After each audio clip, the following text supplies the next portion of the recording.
नमस्कार दोस्तों, आज मैं आपको बताऊंगा गति के घटक यानी कंपोनेंट ऑफ मोशन।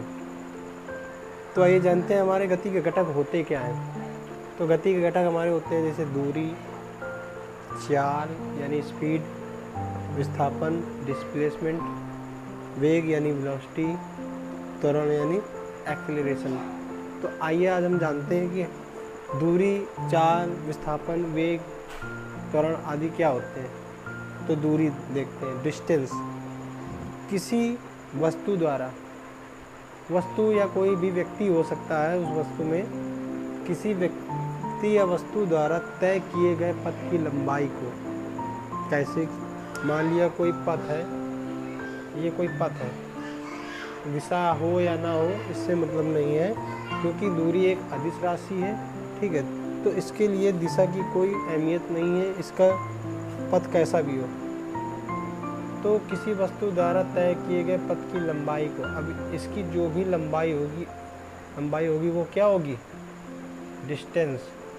ठीक है, यानी दूरी। ओके, तो किसी वस्तु द्वारा तय किए गए पथ की लंबाई को दूरी कहते हैं। ठीक, अब आगे बढ़ते हैं। चाल यानी स्पीड। ठीक है, स्पीड क्या होती है? एकांक समय में चली गई दूरी को चाल कहते हैं। जैसे कि कोई दूरी हमने चली, तो चलने के लिए हमें समय की ज़रूरत पड़ेगी। जब कोई दूरी हम तय करते हैं तो कुछ ना कुछ समय लगता है।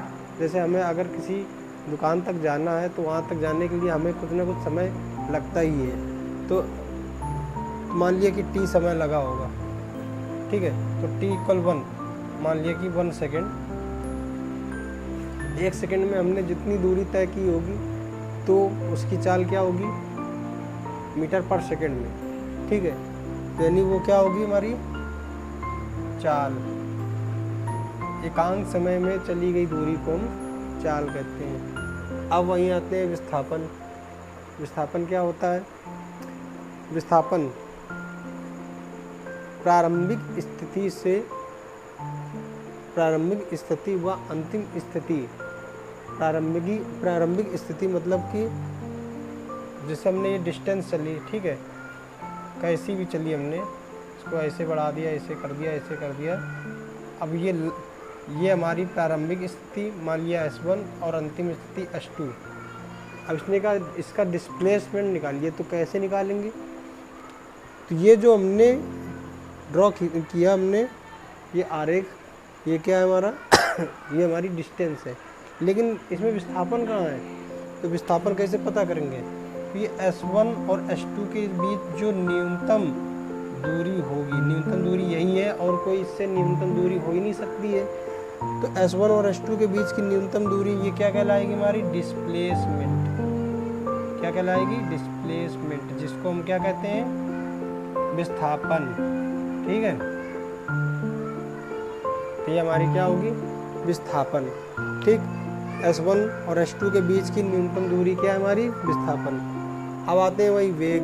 तो एकांक समय में तय किए गए विस्थापन को वेग कहते हैं। अब देखिए पहले सबसे कि विस्थापन में हमने देखा कि दिशा होती है। हमारा S1 से मेन टारगेट क्या है? S2 की ओर। S1 से हमने देखा S2 किस दिशा में है, लास्ट में कहाँ पर है? यहाँ पर है। तो हमको एक डायरेक्शन मिल गई। इसका मतलब विस्थापन कैसी राशि है? सदिश राशि है। तो इसमें परिमाण के साथ साथ दिशा भी है। ठीक, अब वेग किससे रिलेटेड है? विस्थापन से। एकांक समय में तय किए गए विस्थापन को वेग कहते हैं। तो हमने जितने भी समय में विस्थापन को तय किया, या कह सकते 1 सेकेंड में तय किए गए विस्थापन को हमने 1 सेकेंड में विस्थापन को जितना विस्थापन तय किया वो हमारा क्या हो गया? वेग। तो एकांक समय में तय किए गए विस्थापन को वेग कह सकते हैं। अब हम 1 सेकेंड में चाहे इतना विस्थापन कर लें या इतना कर लें, कितना भी कर लें, उसको हम पर सेकेंड में ही गिनेंगे। ठीक है, इसके बाद आते हैं त्वरण में। त्वरण क्या होता है? वेग परिवर्तन की दर को त्वरण कहते हैं। तो वेग परिवर्तन क्या ज़रूरी है कि हम मान लीजिए कि जो आप अपने फर्स्ट वेलोसिटी से चल रहे थे तो आगे भी उसी वेलोसिटी से चलेंगे? तो ऐसा तो नहीं, वेलोसिटी चेंज होती रहेगी। मान लिया कि हमने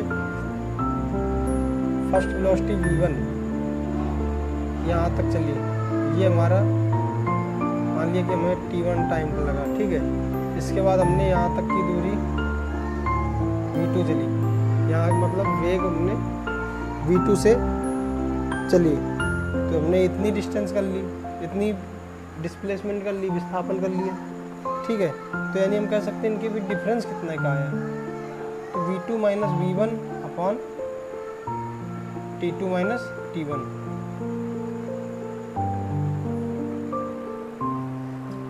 ठीक है।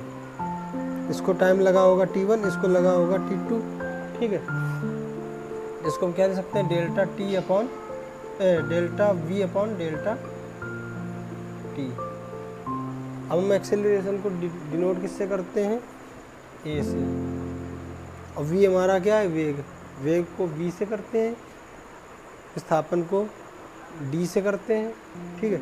डिस्टेंस को भी करते हैं, लेकिन वहाँ पर दूरी लिखी जाएगी, और जहाँ विस्थापन होगा वहाँ विस्थापन लिखा जाएगा, ओके।